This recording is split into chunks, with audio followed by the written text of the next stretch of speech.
Nous sommes au IVe siècle de notre ère.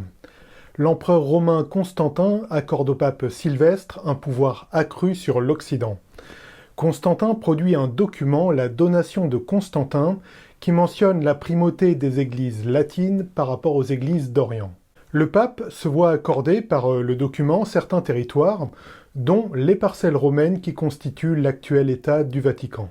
Ce document, la Donation de Constantin, s'est en fait révélé être un faux, écrit à une date largement postérieure au IVe siècle. Comment s'est-on rendu compte que le document était un faux ? Simplement en pratiquant la discipline dont on va parler aujourd'hui, la critique textuelle. Quand on parle de la Donation de Constantin, à peu près tout le monde est d'accord. Mais pour la Bible, c'est peut-être un peu plus compliqué. Le texte biblique doit-il se soumettre à la critique textuelle ? Bonjour, je suis Julien, vous regardez un épisode de In Principio, l'émission qui s'intéresse au lien entre la foi et les sciences. J'espère que vous êtes prêts à enlever la poussière des vieux grimoires et des manuscrits. On va plonger dans les méandres de la critique textuelle, mais avant ça, générique.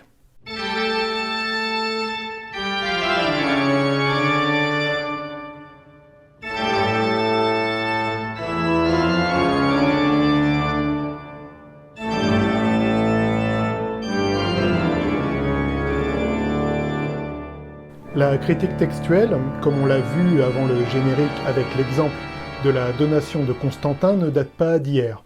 Toutefois, on aurait tort de réduire le champ d'action de cette discipline à la révélation de la véracité ou de la supercherie de tel ou tel document. En fait, le terme de critique a pris un sens plutôt négatif dans le langage moderne. En effet, une personne qui critique, c'est une personne qui remet certaines choses en question tout le temps de façon négative. En fait, à la base, le terme critique n'est pas chargé négativement. C'est une intention neutre. La critique textuelle peut donc simplement consister, quand par exemple on dispose de plus d'une version d'un même texte, à se demander quelle est la bonne version. Ceci dit, ne nous y trompons pas. Si effectivement la critique textuelle n'a pas intrinsèquement une mauvaise intention, elle est en revanche utilisée à des fins libérales d'un point de vue théologique par certains chercheurs. Dans la première partie, on va voir comment la recherche procède pour aboutir au texte de l'Ancien Testament dont nous disposons aujourd'hui et sur lequel sont fondées les éditions modernes en français de la Bible. Dans la deuxième partie, on va se poser tout simplement la même question pour le Nouveau Testament. On verra que la démarche est radicalement différente. Enfin, on va conclure en essayant de répondre à la question « Doit-on avoir peur ou non de la critique textuelle ?» L'Ancien Testament de nos Bibles est fondé sur un texte hébreu appelé BHS pour Biblia Hebraica Stuttgartensia. Ce texte est une édition critique du Codex de Léningrad, le plus vieux manuscrit complet de la Bible hébraïque, un témoin du texte massorétique qui date du début du XIe siècle de notre ère. Pour vous rafraîchir un peu la mémoire sur les manuscrits de l'Ancien Testament en général et sur le Codex de Léningrad en particulier, n'hésitez pas à consulter l'épisode dédié à cette question. Je vous laisse ça dans les fiches et dans la description. Pour simplifier, la BHS est donc l'édition d'un document unique, le Codex de Léningrad, annoté de façon critique en fonction des autres témoins textuels disponibles. Par exemple, il arrive que la traduction grecque, dite des Septante, comporte des différences assez significatives avec le Codex de Léningrad. Les manuscrits de la Mer Morte ont aussi quelques différences. Les variantes sont souvent mineures. Par exemple, parfois on va trouver David, parfois Roi David, ou encore le Roi David. Parfois, en revanche, les différences sont un peu plus importantes et il y a de vraies variantes textuelles. Par exemple, prenons le livre d'Ézéchiel et l'oracle sur le roi de Tyr. La version concernant l'histoire du chérubin est différente selon les versions. Dans le texte massorétique, rendu par la BHS, on a le verset 14 du chapitre 28 qui commence par « At Keruv », littéralement « toi chérubin », que les traductions Darby et Second 1910 rendent par « tu étais un chérubin ». En hébreu, le verbe être est souvent sous-entendu, il est donc logique de le restituer en traduisant. La traduction grecque dite des Septante a une version légèrement différente de ce même verset. On a « meta tu kérub », littéralement « avec le chérubin ». Certaines traductions françaises suivent cette option. Par exemple, la Bible du Semeur traduit « Je t'avais placé avec un chérubin ». Pour résumer, selon le texte massorétique, la personne objet de l'oracle est le chérubin. Pour la Septante, cette personne est avec le chérubin. La BHS, comme on l'a vu, est l'édition critique du Codex de Léningrad. On a donc une petite note pour ce verset 14 du chapitre 28 du livre d'Ézéchiel qui précise la variante de la Septante. La paracritique propose même une explication possible à cette différence, à savoir le fait qu'en hébreu, les consonnes de « tu », deuxième personne du singulier, et de « avec » sont les mêmes. Le texte hébreu étant consonantique à la base, la confusion a pu être possible lors de sa traduction en grec. Si vous voulez vous confronter aux autres variantes entre texte massorétique et septante sur ce passage d'Ézéchiel, je vous laisse en description de la vidéo un lien vers un article assez complet sur la question réalisé par Mathieu Richel, professeur d'Ancien Testament et docteur en sciences historiques et philologiques. Les choses se passent différemment pour le Nouveau Testament, du moins pour le document qui sert de référence à la traduction de la plupart des Bibles. En effet, le texte grec critique le plus utilisé pour produire nos traductions, le Nestlé Aland, n'est pas l'édition d'un manuscrit en particulier, comme l'a fait la BHS avec le Codex de Léningrad, mais la reconstitution du texte le plus certain possible à partir des manuscrits disponibles. La raison probable de cette méthodologie est que nous disposons d'énormément de matériaux en ce qui concerne le Nouveau Testament, ce qui statistiquement facilite le travail et permet de recouper les informations. Le travail critique pour les éditeurs du Nouveau Testament Nestlé Aland consiste donc, en gros, à étudier les variantes quand il y en a et à voir celle qui est, pour des raisons de langage, des raisons statistiques, celle qui a des meilleures chances de se rapprocher du texte original. Il faut savoir que certaines personnes critiquent assez durement l'édition Nestlé Aland et lui préfèrent le Textus Receptus, édité au XVIe siècle par Érasme.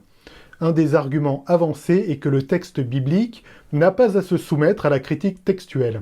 Alors, c'est un peu léger, voire un peu ironique. En effet, le Textus Receptus lui-même est un produit de la critique textuelle. À ce jour, personnellement, je n'ai pas vu d'article convaincant pour la défense du Textus Receptus. Je ne pense pas enfreindre de la prudence épistémique en disant qu'il est très improbable que le Textus Receptus, malgré ses qualités réelles, s'approche davantage que le Nestlé Aland du texte original. On va illustrer ça avec une variante célèbre, la comma johannique. On peut lire dans la première épître de Jean, au chapitre 5, versets 7 et 8, dans la version second 1910, « Car il y en a trois qui rendent témoignage, l'esprit, l'eau et le sang, et les trois sont d'accord. » Pour le verset 7, c'est la traduction du grec « Oti treis eisin, oi martyruntes » qu'on retrouve identique dans l'édition Nestlé Aland. Du coup, la traduction du verset 7 par la Bible Martin de 1744 a de quoi surprendre.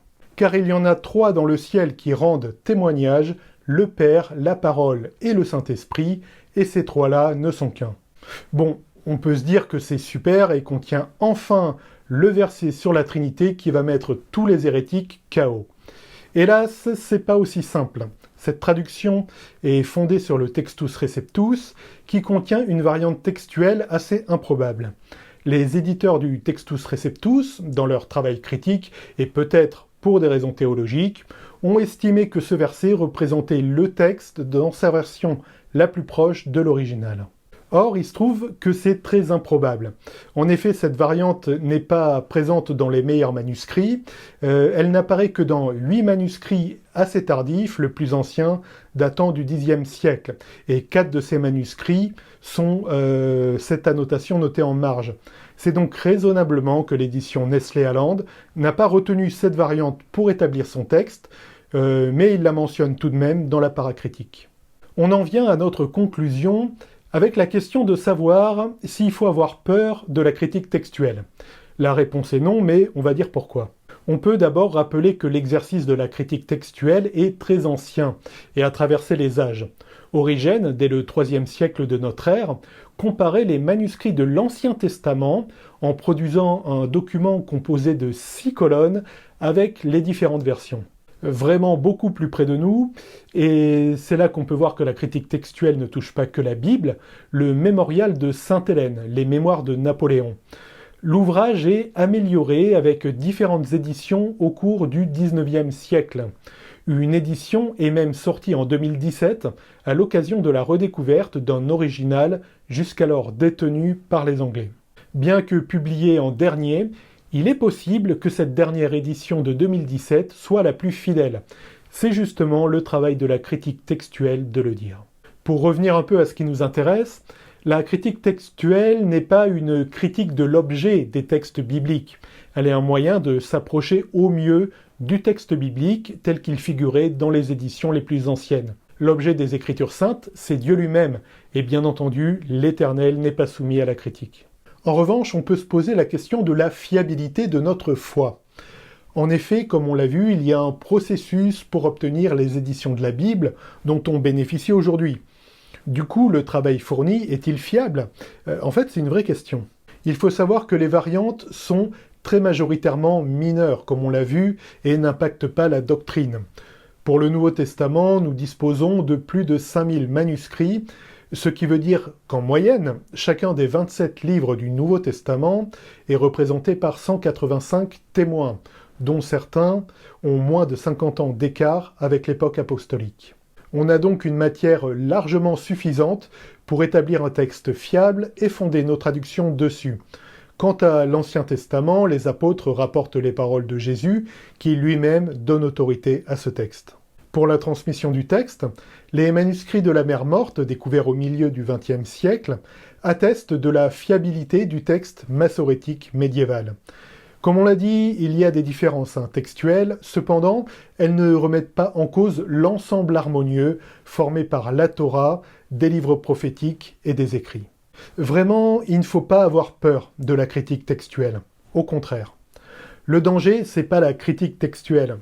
Le danger, c'est de laisser ce champ d'étude à des personnes qui dénigrent ouvertement le bien-fondé de la foi et remettent en cause des articles essentiels comme, par exemple, la réalité de la résurrection de notre Seigneur Jésus-Christ.